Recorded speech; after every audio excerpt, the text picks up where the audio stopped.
Next time your CFO tells you they don't believe in investing in brand advertising, tell them the story about Duracell batteries at Costco, but use a language that connects back to the P&L.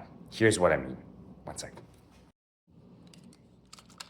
You see, Costco batteries are actually produced by Duracell. And the interesting thing is that Duracell batteries at Costco are actually sold in huge quantities at 80% more the price than the Costco battery themselves. So this means that people are willing to pay 80% more just for the implied quality that the Duracell brand conveys.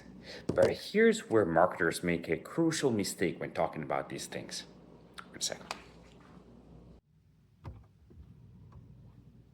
You see, marketers at this point often start talking about brand perception and brand affinity, but that means very little to someone who has P&L responsibilities. What you should talk about instead is willingness to pay more.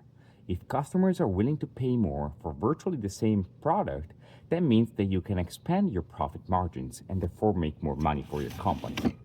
But before you run to talk to your CFO on how you should invest in brand advertising, let's talk for a second when it doesn't make sense to invest in brand. But building a brand takes years to do. And you also need to be aware of the fact that in the early stages of that investment, the ROI might not be that good. That's the reason why I like to say that marketing is OPEX that behaves like CAPEX. It's an operational expenditure that takes years to fully show its value. And therefore, you need to be cautious about the fact that that might not be the best investment option for a business at any given point in time. That could increase the top line by hiring more salespeople, by changing the back end or the logistics of the business. And that's the reason why you need to consider the broader business context before pushing hard for what you think is the best way forward. Establishing a brand and therefore investing in a brand is a long-term strategic commitment that is often required in order to enter or grow share in a given segment for a company.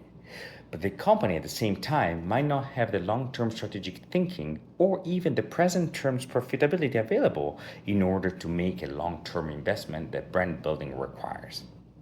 In summary, investing in brand building might be a necessary effort for companies to expand top line or margins, especially when they become more mature. But brand building investments compete with many other organic and inorganic opportunities for a company to do so, and in a world of finite resources, it might not be the best place to invest your next dollar. So there we go. Hopefully this helps brand marketers and their finance counterparts understand each other a little bit better. Ciao.